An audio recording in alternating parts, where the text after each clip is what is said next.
اردو تصریف۔ اس سبق میں آپ کو اردو تصریف کے بارے میں معلومات حاصل کرنے کا موقع حاصل ہوگا۔ اس حقیقت سے تو آپ واقف ہیں کہ صرفیات علم کا وہ شعبہ ہے جو لفظ کا سائنسی مطالعہ پیش کرتا ہے۔ آپ یہ بھی جانتے ہیں کہ صرفیات نے ایسے اصول اور ایسی تکنیکیں مرتب کی ہیں جن کے ذریعے لفظ کا تجزیاتی مطالعہ پیش کیا جا سکتا ہے اور اس سے متعلق گوناگون معلومات حاصل کی جا سکتی ہیں۔ ان اصولوں کے پیش نظر زیر نظر سبق میں اردو تصریف کو موضوع گفتگو بنایا جائے گا۔ تمہید: اس حقیقت سے تو ہم واقف ہیں کہ صرفیات لفظوں کا مطالعہ پیش کرتا ہے۔ یہاں اس بات کی وضاحت بھی ضروری ہے کہ لفظ کے مطالعے کے لیے مختلف النوع طریقہ کار اپنائے جا سکتے ہیں۔ اگرچہ ہماری توجہ کتاب سے کتابیں بنانے کے صرفی اصولوں پر ہوتی ہے تو یہ مطالعہ صرفی یا مارفیمی مطالعہ ہوگا۔ اس سبق میں ہم ان صرفی اصولوں کو سمجھنے کی کوشش کریں گے جن کا استعمال بالعموم اردو تصریف میں ہوتا ہے۔ تصریف اور اشتقاق۔ تصریف اور اشتقاق صرفی مطالعے کے بنیادی اصول ہیں، یعنی لفظوں کا مارفیمی تجزیہ تصریفی اور اشتقاقی اصولوں پر ہوتا ہے۔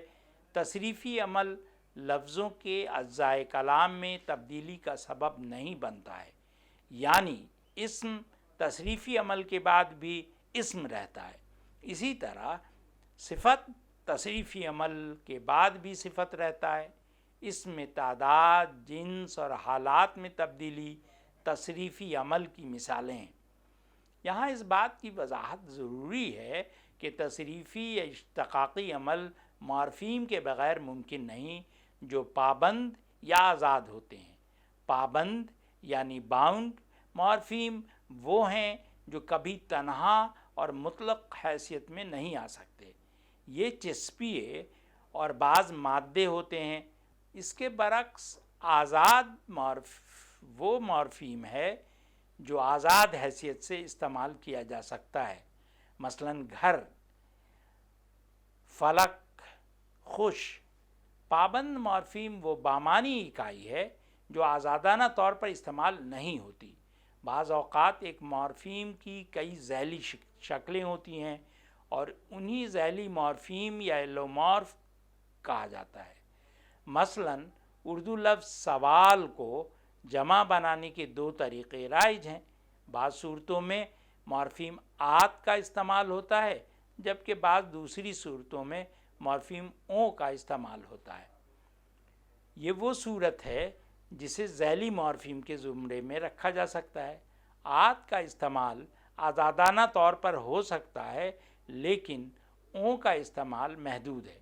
ان تفصیلات سے اندازہ ہوتا ہے کہ دنیا کی تمام زبانوں میں ایک لفظ ایک مورفیم پر مشتمل ہو سکتا ہے اور کئی مورفیم پر بھی مشتمل ہو سکتا ہے۔ یہی صورت اردو کی بھی ہے۔ مزید وضاحت کے لیے مندرجہ ذیل مثالوں پر توجہ دیں۔ ایک، مورفیم والے الفاظ: کتاب، قلم، چائے، روٹی، کرسی، میز، دیوار، گھر، گاڑی، آدمی، عورت، اونٹ، کتا، بلی، گائے، لڑکا، لڑکی، بچہ، بچی۔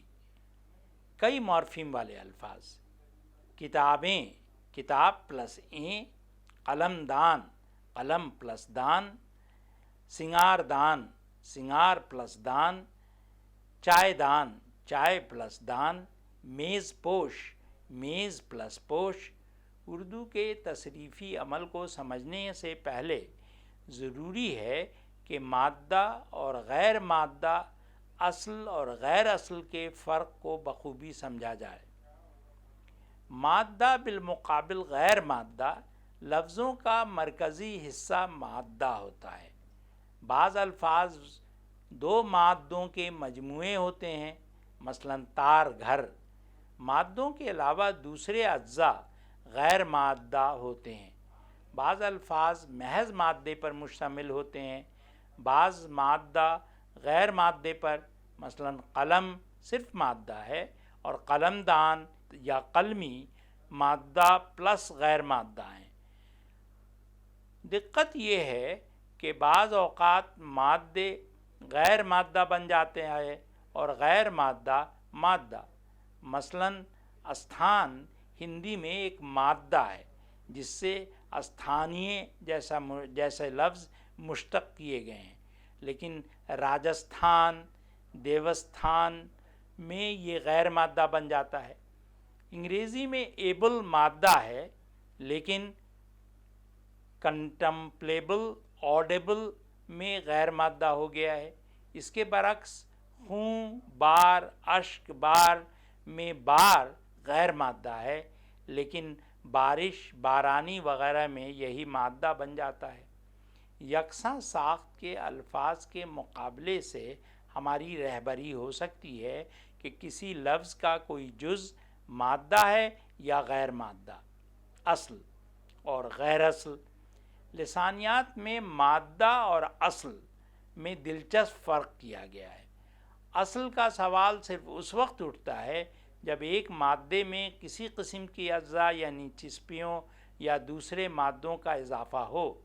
دراصل اسٹیم مرکزی مادے یا مادوں پر مشتمل ہوتی ہے، ان میں دوسرے اجزاء بھی شامل رہتے ہیں، لیکن کم از کم ایک جزو اس سے باہر رہنا چاہیے جس کے لیے یہ اصل کا کام کر رہی ہے۔ مثلاً ایک لفظ انس میں انس نون سین اصل ہے اور آن وغیرہ اصل، انسانی میں ای کے نقطۂ نظر سے انسان اصل ہے۔ انسانیت میں یت کے لیے انسانی اصل ہے، یت کے لیے انسان اصل ہے، لیکن پورے لفظوں میں مادہ ایک ہی ہے۔ انس گویا یت کے لیے اصل ہے انسان، جب کہ پابند ہوگا تو وہ اسٹیم ہوگا۔ گویا اصل کا تصور لفظ میں اضافی اجزاء کے بغیر نہیں ہو سکتا۔ اصل پلس غیر اصل برابر ہے لفظ۔ یہاں یہ آزاد روپ مادہ ہوتا ہے لیکن اصل نہیں ہوتا۔ تصریفی صرفیے۔ تصریفی صرفیے کی اصطلاح اردو قواعد میں ان معرفین کے لیے استعمال ہوتی ہے جو لفظ میں صرف امدادی حیثیت رکھتے ہیں، یعنی ان کا استعمال لفظوں کے اجزائے کلام میں تبدیلی کا سبب نہیں بنتا۔ مثال کے طور پر اردو لفظ سوالات میں دو مورفیم سوال اور آت کا استعمال ہوا ہے۔ سوال آزاد مورفیم ہے کیونکہ اس کا استعمال آزادانہ طور پر ممکن ہے، لیکن آت پابند مورفیم ہے کیونکہ اس کا استعمال آزادانہ طور پر ممکن نہیں۔ اسے پابند مورفیم یا صرفیہ کی ایک دوسری خوبی یہ ہے کہ اس کا استعمال صرف تصریفی ضرورتوں کے لیے ہوتا ہے، جس کی وجہ سے اسے تصریفی صرفیہ بھی کہتے ہیں۔ گویا پابند مورفیم یا پابند صرفیوں کی دو اہم قسمیں ہیں۔ ایک تو وہ پابند صرفیے جو جملے میں جنس و تعداد اور حالات کے اظہار کے لیے تصریف کے عمل سے گزرتے ہیں۔ یہ پابند صرفیے اصطلاح میں تصریفی صرفیے یعنی انفلیکشنل مورفیم کہلاتے ہیں۔ تصریفی صرفیے بالعموم لفظ کی جنس، تعداد اور زمانے پہ روشنی ڈالتے ہیں۔ تصریفی صرفیے انفلیکشنل مورفیم کی دوسری شناخت یہ ہے کہ وہ ہمیشہ تنہا آتا ہے کیونکہ اس پر کسی اور صرفیے کا اضافہ ممکن نہیں، اس لیے اسے لفظ کی بیرونی پرت بھی کہا جاتا ہے۔ مزید وضاحت کے لیے ان مثالوں پر غور کیجیے۔ ان اصولوں کی تفصیلی بحث نیچے پیش کی جا رہی ہے۔ تصریفی عمل برائے جنس۔ جنس سے مراد اسما کی تذکیر و تانیث ہے۔ اس کی دو قسمیں ہیں، ایک حقیقی اور دوسری غیر حقیقی۔ حقیقی جنس صرف جانداروں میں پائی جاتی ہے، جس کی تین صورتیں ہوتی ہیں، ایک نر مذکر، دوسرا مادہ یعنی مؤنث، اور تیسری وہ جس پہ نر و مادہ میں سے کسی کا اطلاق نہیں ہو سکتا۔ اردو قواعد کی روشنی میں بے جان اشیاء اور خیالات، حتیٰ کہ ہر قسم کے اسما میں تذکیر و تانیث کا تصور پایا جاتا ہے۔ تذکیر و تانیث کے لیے اکثر دو مختلف لفظ ہوتے ہیں اور جن زبانوں میں جنس کی دو قسمیں ہوتی ہیں وہاں لفظ کی صورت بھی تغیر و تبدل کر دینے سے تذکیر و تانیث کا امتیاز پیدا ہو جاتا ہے، اور اکثر یہ امتیاز کہ لفظ آخر جز یا حرف علت میں بدلنے سے پیدا ہوتا ہے۔ اس عمل کو تصریفی عمل کہتے ہیں۔ اس کی مندرجہ ذیل قسمیں ہیں: جنس زاہد پلس ہے زاہدہ، راشد پلس آ راشدہ، خالد خالدہ، نی کا استعمال، شیر پلس نی شیرنی، مور پلس نی مورنی، یاں کا استعمال، لڑکی پلس یاں لڑکیاں، کرسی پلس یاں کرسیاں، سبزی پلس یاں سبزیاں۔ آ ای میں تبدیل ہوتا ہے، مذکر کے آخر کا الف یا مؤنث میں ای میں بدل جاتا ہے، جیسے لڑکا لڑکی، مرغا مرغی، بیٹا بیٹی، بچھڑا بچھڑی، لنگڑا لنگڑی وغیرہ۔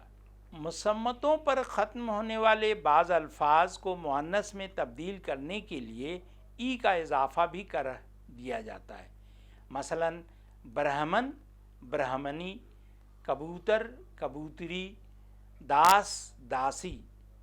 مسوتہ ای پر ختم ہونے والے بعض الفاظ کے مؤنث میں تبدیل کرنے کے لیے ای کو ان سے تبدیل کر دیا جاتا ہے، دھوبی دھوبن، مالی مالن، تیلی تیلن، جوگی جوگن۔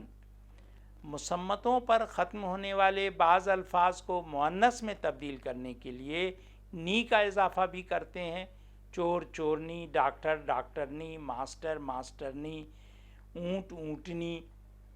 مسوتہ ای پر ختم ہونے والے بعض الفاظ کو مؤنث میں تبدیل کرنے کے لیے ای ہٹا کر آئین کا اضافہ کر دیتے ہیں، جیسے چودھری چودھرائن، نائی نائن۔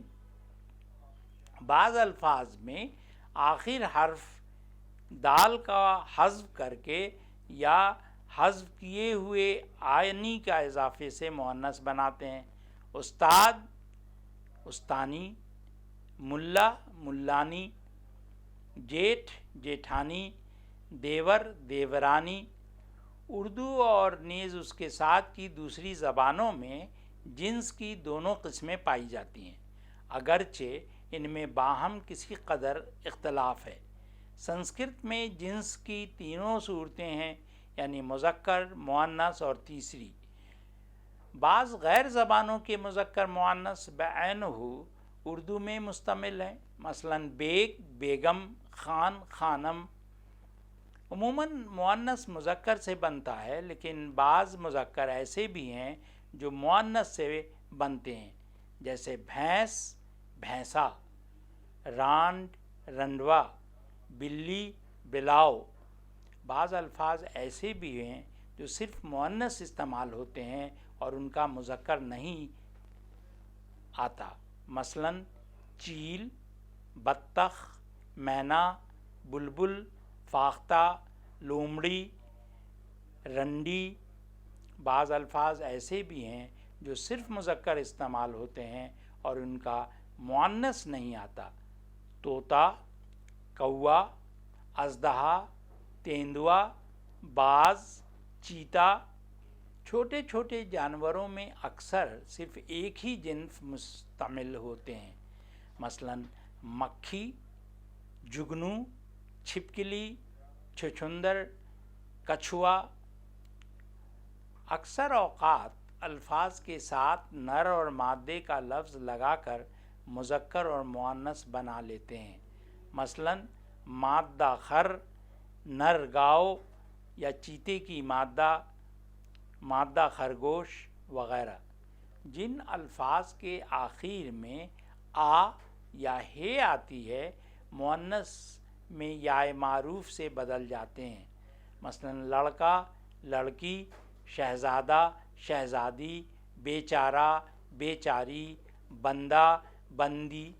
اکثر اوقات وہ الفاظ خصوصاً ہندی اور تدبھو یعنی مخلوط سنسکرت کے جن کے آخر میں آ یا ہے ہوتی ہے مذکر ہوتے ہیں، مثلاً چوہا، ڈبہ، حقہ، پیشہ، گڑھا، اندھا، لنگڑا، بچہ وغیرہ۔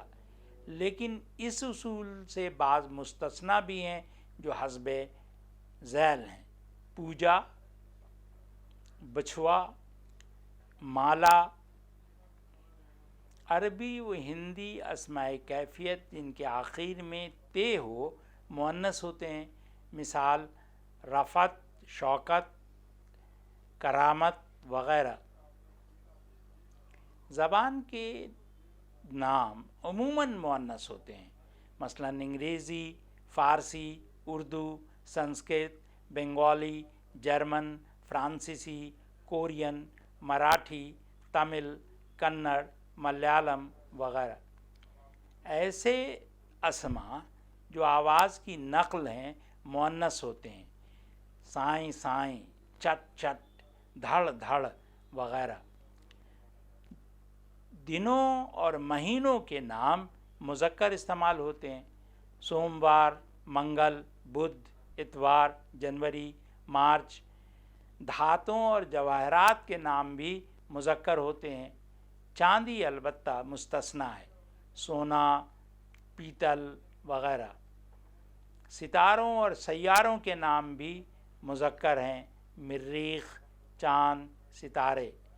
ہندی حاصل مصدر یعنی وہ اسماء کیفیت جو مصدر سے بنائے جاتے ہیں وہ اکثر اسماء کیفیت جو اسی اوزان پر ہوں مؤنث ہوتے ہیں، پکا، پھٹکار، پھٹکا، جھٹکار وغیرہ۔ پھسلن، دھڑکن، کھرچن، چبھن۔ البتہ برتاؤ اور بچاؤ کا وزن پر جو حاصل مصدر آتے ہیں وہ سب مذکر ہوتے ہیں۔ اسی طرح وہ اسماء کیفیت جو اس اسم یا صفت کے آخر میں پن لگانے سے بنتے ہیں مذکر ہوتے ہیں، جیسے بچپن، لڑکپن، دیوانہ پن وغیرہ۔ تمام فارسی حاصل مصدر جن کے آخر میں شین ہے مؤنث ہوتے ہیں، جیسے دانش، خواہش، بخشش وغیرہ۔ تصریفی عمل برائے تعداد، واحد جمع۔ اردو میں دو تعداد ہیں، واحد اور جمع۔ ای کا استعمال: کتاب پلس ای کتابیں، بات پلس ای باتیں، حکایات پلس ای حکایتیں۔ آت کا استعمال: سوال پلس آت سوالات، جواب پلس آت جوابات، خیال پلس آت خیالات۔ زمانہ: جا پلس تا جاتا، جا پلس رہا جا رہا۔ اہم نکات: تصریف اور اشتقاق صرفی مطالعے کے بنیادی اصول ہیں، یعنی لفظوں کا مارفیمی تجزیہ تصریفی اور اشتقاقی اصولوں پر ہوتا ہے۔ تصریفی عمل لفظوں کے اجزائے کلام میں تبدیلی کا سبب نہیں بنتا ہے۔ تصریفی یا اشتقاقی عمل مورفیم کے بغیر ممکن نہیں۔ یہ مورفیم پابند یا آزاد ہوتے ہیں۔ پابند مورفیم وہ ہیں جو کبھی تنہا اور مطلق حیثیت میں نہیں آ سکتے، یہ چسپیے اور بعض مادے ہوتے ہیں۔ پابند مورفیم وہ بامانی اکائی ہے جو آزادانہ طور پر استعمال نہیں ہوتی۔ آزاد وہ مورفیم ہے جو آزاد حیثیت استعمال کیا جا سکتا ہے۔ بعض اوقات ایک مورفیم کی کئی ذیلی شکلیں ہوتی ہیں اور انہی ذیلی یا مورفیم یا ایلومورف کہا جاتا ہے۔ ایک لفظ ایک مورفیم پر مشتمل ہو سکتا ہے اور کئی مورفیموں پر بھی مشتمل ہو سکتا ہے۔ لفظوں کا مرکزی حصہ مادہ ہوتا ہے۔ وہ پابند صرفیے جو جملے میں جنس و تعداد اور حالات کا اظہار کے لیے تصریف کے عمل سے گزرتے ہیں پابند تصریفی صرفیے کہلاتے ہیں۔ تصریفی صرفیے بالعموم لفظ کی جنس، تعداد اور زمانے پہ روشنی ڈالتے ہیں۔ خلاصہ: تصریف اور اشتقاق صرفی مطالعے کے بنیادی اصول ہیں، یعنی لفظوں کا مارفیمی تجزیہ تصریفی اور اشتقاقی اصولوں پر ہوتا ہے۔ تصریفی عمل لفظوں کے اجزائے کلام میں تبدیلی کا سبب نہیں بنتا ہے، یعنی اسم تصریفی عمل کے بعد بھی اسم رہتا ہے، اور اسی طرح صفت تصریفی عمل کے بعد بھی صفت رہتا ہے۔ اسم میں تعداد، جنس اور حالات میں تبدیلی تصریفی عمل کی کچھ مثالیں ہیں۔ یہاں اس بات کی وضاحت بھی ضروری ہے کہ تصریفی یا اشتقاقی عمل مورفیم کے بغیر ممکن نہیں جو پابند یا آزاد ہوتے ہیں۔ پابند مورفیم وہ ہیں جو کبھی تنہا اور مطلق حیثیت میں نہیں آ سکتے، یہ چسپیے اور بعض مادے ہوتے ہیں۔ ان کے برعکس آزاد وہ مورفیم ہے جو آزاد حیثیت سے استعمال کیا جا سکتا ہے۔ پابند مورفیم وہ بامانی اکائی ہے جو آزادانہ طور پر استعمال نہیں ہوتی ہے۔ بعض اوقات ایک مورفیم کی کئی ذیلی شکلیں ہوتی ہیں اور انہیں ذیلی مورفیم یا ایلومورف کہا جاتا ہے۔ مثلاً ان تفصیلات سے اندازہ ہوتا ہے کہ دنیا کی تمام زبانوں میں ایک لفظ ایک مورفیم پر مشتمل ہو سکتا ہے اور کئی مورفیموں پر بھی مشتمل ہو سکتا ہے۔ یہی صورت اردو کی بھی ہے۔ لفظوں کا مرکزی حصہ مادہ ہوتا ہے۔ بعض الفاظ دو مادوں کے مجموعے ہوتے ہیں، مثلاً تار اور گھر، تار گھر۔ مادوں کے علاوہ دوسرے اجزاء غیر مادہ ہوتے ہیں۔ بعض الفاظ محض مادے پر مشتمل ہوتے ہیں، بعض مادہ غیر مادے پر، مثلاً قلم صرف مادہ ہے اور قلمدان مادہ پلس غیر مادہ ہے۔ لسانیات میں مادہ اور اصل میں دلچسپ فرق کیا گیا ہے۔ اصل کا سوال صرف اسی وقت اٹھتا ہے جب ایک مادے میں کسی قسم کا اجزاء یعنی چسپیوں یا دوسرے مادوں کا اضافہ ہو۔ اصل کا مرکزی مادے یا مادوں پر مشتمل ہوتی ہے، ان کی دوسرے جزو بھی شامل رہتے ہیں، لیکن کم از کم ایک جزو اس سے باہر چھپا رہنا چاہیے جس کے لیے یہ اصل کا کام کر رہی ہے۔ تصریفی صرفیے کی اصطلاح اردو قواعد میں ان مورفیم کے لیے استعمال ہوتی ہے جو الفاظ میں صرف امدادی حیثیت رکھتے ہیں، یعنی ان کا استعمال لفظوں کے اجزائے کلام میں تبدیلی کا سبب نہیں بنتا۔ مثال کے طور پر اردو لفظ سوالات میں دو مورفیم سوال اور آت کا استعمال ہوا ہے۔ سوال آزاد مورفیم ہے کیونکہ اس کا استعمال آزادانہ طور پر ممکن ہے، لیکن آت پابند مورفیم ہے کیونکہ ان کا استعمال آزادانہ طور پر ممکن نہیں۔ اس پابند مورفیم یا صرفیے کی ایک دوسری خوبی یہ ہے کہ اس کا استعمال صرف تصریفی ضرورتوں کے لیے ہوتا ہے، جس کی وجہ سے اسے تصریفی صرفیہ بھی کہتے ہیں۔